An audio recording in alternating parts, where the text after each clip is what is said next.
Hey friends, hi, hello, வணக்கம். Tnpsc Group 1 Prelims முடிச்சு almost 1 week ஆயிடுச்சு. ஸோ எக்ஸாம் முடிச்சு வெளில வந்த உடனே எல்லாருமே வேரியஸ் இன்ஸ்டியூட்ஸில் இருந்து போடப்பட்ட ஆன்சர் கீஸை எடுத்து உங்களோட ஆன்சரோட செக் பண்ணியிருப்பீங்க. அண்ட் அதுக்கு அடுத்ததாக தேங்க்ஃபுல்லி டிஎன்பிஎஸ்சி இந்த வாட்டி 1 டேலேயே ஆன்சர் கீஸ் ரிலீஸ் பண்ணிட்டாங்க. ஸோ அந்த ஒரிஜினல் ஆன்சர் கீஸை வச்சு உங்கள் ஆன்சர்ஸை செக் பண்ணியிருப்பீங்க. அண்ட் இதுக்கப்புறம் நம்ம பண்ண முக்கியமான விஷயம் தான் cut off predictions. So cut ஆஃபை வந்து எக்ஸாமுக்கு போகிறதுக்கு முன்னாடியும் சரி, எக்ஸாம் முடிச்சுட்டு வந்தப்பவும் சரி, ஈவன் டில் டுடே நிறைய பேருக்கு கட் ஆஃபில் பல டவுட்ஸ் இருக்குது. அண்ட் இதுதான் என்னுடைய மார்க்கு, அண்ட் இது நான் வந்து என்னுடைய கம்யூனிட்டி, ஸோ நான் கிளியர் பண்ணுறதுக்கான வாய்ப்புகள் எவ்வளோ இருக்குது அப்படிங்கிற மாதிரியான கேள்விகள் இந்த நிமிஷம் வரைக்குமே உங்கள் மனசில் கண்டிப்பாக இருக்குது.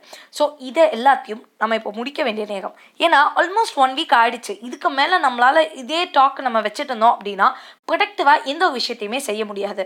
ஸோ ஆல்ரெடி கட் ஆஃப் உண்மையாகவே எப்படி ப்ரெடிக்ட் பண்ணப்படுது அப்படிங்கிறத பற்றினா ஒரு டீட்டெயில்டு எக்ஸ்ப்ளனேஷன் வீடியோ போட்டிருந்தேன். ஸோ அதில் பல பேர் கேட்டது, சரிம்மா நீ வீடியோ போடுற, உனக்கு என்ன தெரியும் கட் ஆஃபை பற்றி, நீ சொல்கிறதெல்லாம் தப்பு அப்படின்னு பல பேர் சொல்லியிருந்தீங்க. கரெக்டு தான்ப்பா, எனக்கு கட் ஆஃபை பற்றி ஒன்றுமே தெரியாது, டிஎன்பிஎஸ்சி கட் ஆஃப் பற்றி அதுவும் சுத்தமாக தெரியாது. ஓகே, ஒத்துக்காங்க. ஆனால் இதில் ஒரு விஷயம் எனக்கு தெரியும். இந்த கட் ஆஃபோட அந்த நுனியில் நிற்கிறவங்களோட மென்டாலிட்டி என்ன அப்படிங்கிறது எனக்கு நல்லாவே தெரியும். ஸோ கட் ஆஃபை பொறுத்த வரைக்கும் எப்பயுமே 3 வெரைட்டி தான். ஒன்று சேஃப் அண்ட் செக்யூர்ட் சைடில் கிளியர் பண்ணிட்டு போகிறவங்க, இன்னொன்று வாய்ப்பே இல்லை ராஜா அப்படின்னு சொல்லிட்டு அடுத்த வேலைக்கு ரெடி ஆகுறவங்க. இவங்க 2 பேருமே ஓரளவுக்கு சமாளிச்சுக்கலாம். 1 or 2 days அந்த எக்ஸைட்மெண்ட்டோ இல்லைனா அந்த ஒரு சேட்னஸோ இருக்கும். அதுக்கப்புறம் அடுத்த விஷயத்துக்கு போயிடலாம்.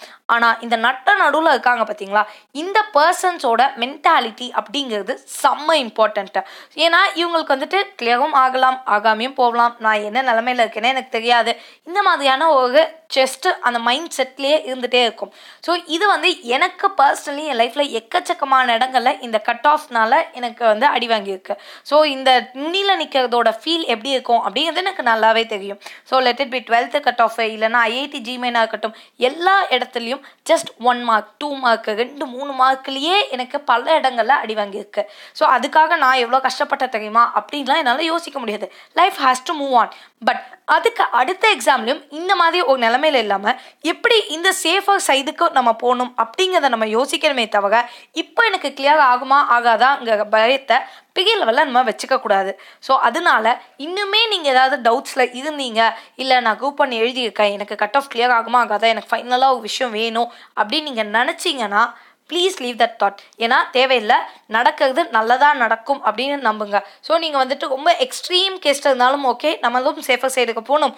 இல்லை கட் ஆஃப் ஸ்டேஜில் யோசிச்சுட்டு இருக்கிற ஆட்களாக இருந்தாலும் ஓகே, நம்மளும் சேஃபர் சைடில் போகணும். அண்ட் சேஃபர் சைடில் இருக்கிற ஆட்கள் சேஃபர் சைட்லேயே கடைசி வரைக்கும் இருக்கணும். அப்படின்னா எல்லாருக்குமே சிங்கிள் ரூல் தான் இருக்குது, படிக்கணும். இதுக்கு அடுத்து உங்களோட பிளான் என்ன அப்படிங்கிறத தெளிவாக வச்சுக்கோங்க.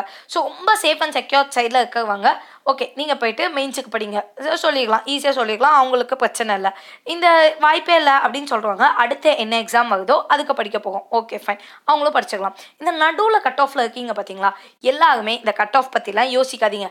நமக்கு நடக்கிறது நல்லதாக நடக்கும் அப்படிங்கிற நம்பிக்கையோட படிக்க ஸ்டார்ட் பண்ணுங்கள். சரி, அப்போ நான் மெயின்ஸுக்கு படிக்கவா இல்லை வேறு எக்ஸாமுக்கு படிக்கவா அப்படின்னா நீங்கள் வந்து நல்லா யோசிச்சுக்கோங்க. நீங்கள் டிஎன்பிஎஸ்சி ஆஸ்பிரண்ட்டா, யூபிஎஸ்சி ஆஸ்பிரண்ட்டா, இல்லைனா வேறு எந்த எக்ஸாம் உங்களோட மெயின் ஃபோக்கஸ் அப்படின்னு பார்த்துக்கோங்க.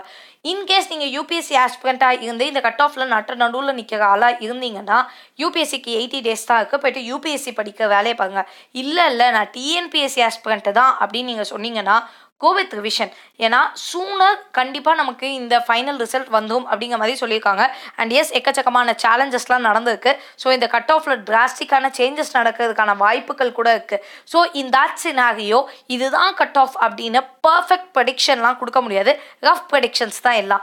ஸோ என்னன்னாலும் இருக்கட்டும், நம்ம அந்த அவங்க யார் சொல்கிற கட் ஆஃப்னாலும் நம்ம கிளியர் ஆகும் ஆக மாட்டோம், அந்த தாட்டை கூட நீங்கள் வச்சுக்காதீங்க. ஜஸ்ட் பாசிட்டிவ்லி நான் கிளியர் ஆவேன் அப்படிங்கிற நம்பிக்கை மட்டும் வச்சுக்கோங்க.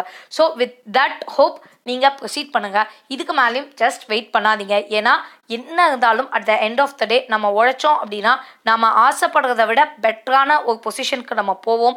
ஏன்னா நமக்கு தெரியாது லைஃப் நமக்காக என்ன பிளான் பண்ணி வச்சிருக்குன்னு. நமக்கு நம்ம பாஸ்ட் தெரியும், ப்ரெசென்ட் தெரியும், ஃப்யூச்சர் என்ன அப்படிங்கிறது கண்டிப்பாக தெரியாது. ஸோ இப்போது நீங்கள் வந்துட்டு வாட் இஃப் நான் கட் ஆஃப் கிளியர் பண்ணல அப்படின்னா சிம்பிள், கட் ஆஃப் கிளியர் பண்ணல, நான் இதை விட பெட்டரான பொசிஷனுக்கு கண்டிப்பாக போகிறதுக்கான வாய்ப்புகள் இருக்குது, அதனால் நான் இந்த வாட்டி கிளியர் பண்ணல அப்படின்னு நினச்சிக்கோங்க. இல்லை வாட் இஃப் நான் கிளியர் பண்ணிட்டேன் அப்படின்னு நீங்கள் ஒரு தாட்டில் வச்சுருந்தீங்கன்னா அப்படின்னா ஓகே ஃபைன் நான் கிளியர் பண்ணிடுவேன். ஸோ நான் நெக்ஸ்ட் என்ன படிக்க, இந்த போஸ்டிங் எப்படி கைக்கு வருது, அதுக்கு நான் வந்துட்டு மெயின்ஸுக்கு இன்டர்வியூக்கும் ரெடி ஆகணும் அப்படிங்கிற தாட்டோட ப்ரொசீட் பண்ணுங்க. Please don't waste time in predicting cut off and மற்ற எல்லா இதுலேயும் போயிட்டு இன்னுமே வந்துட்டு கட் ஆஃப் என்ன இருக்கும் அப்படிங்கிறது மாதிரி யோசிக்கவே செய்யாதீங்க. ஏன்னா தேவையே கிடையாது. இதை நீங்கள் இவ்வளோ நேரம் பொறுமையாக கேட்குறீங்க அப்படின்னாலே ஏதோ ஒன்று கண்டிப்பாக நம்ம சாதிக்கணுங்கிற ஆசை உங்களுக்கு இருக்குல்ல, அந்த ஆசையை அப்படியே வித்ஸ்டாண்ட் பண்ணுங்கள். இந்த கட் ஆஃப் பற்றின எல்லா ப்ரெடிக்ஷன்ஸும் நமக்கு போதும். ஸோ கான்ஃபிடென்ட்டாக நீங்கள் ஜஸ்ட் ப்ரொசீட் பண்ணுங்கள். உங்களால் முடியும். எந்த எக்ஸாமாக இருந்தாலும் நீங்கள் கிளியர் பண்ணுவீங்க. So all the very best. நம்பிக்கையோட அடுத்த கட்ட நடவடிக்கை எடுக்க ஸ்டார்ட் பண்ணுங்கள். அண்ட் கொஞ்சம் ஸ்டாக்னண்ட்டாக ஆகும் இந்த ஸ்டேஜில். கொஞ்சம் அப்படியே நமக்கு சரிடா இந்த ஒரு ரிசல்ட் வந்துட்டு அதுக்கப்புறம் பார்க்கலாம் அப்படிங்கிற ஐடியாலஜி கண்டிப்பாக எல்லாருக்குமே இருக்கும், இன்க்ளூடிங் மீ. ஸோ இப்போ இதுக்கு முன்னாடி நான் எழுதின எக்ஸாமுக்கு ரிசல்ட் இந்த 2 days 3 daysலாம் வந்துடும் அப்படின்னா அந்த கடைசி 2-3 நாளைக்கு ரிசல்ட் விட்டு அதுக்கப்புறம் அடுத்த எக்ஸாமுக்கு படிக்கலாம் அப்படிங்கிற குட்டி எண்ணங்கள் கண்டிப்பாக இருக்கும். பட் நீங்கள் அதுக்கெல்லாம் வெயிட் பண்ணாதீங்க. இதோட ரிசல்ட் கண்டிப்பாக சீக்கிரமாக வரதுக்கான வாய்ப்புகள் இருக்குது. ஜூலையில் மெயின்ஸ் இருக்குது. ஸோ அதனால நீங்கள் மெயின்ஸுக்காக இருக்கட்டும் இல்லைனா டிஎன்பிஎஸ்சி அப்படின்னா நீங்கள் ரிவிஷனுக்காக போயிட்டே இருங்க. இந்த கட் ஆஃபை பற்றி யோசிச்சு டைமை வேஸ்ட் பண்ணாதீங்க.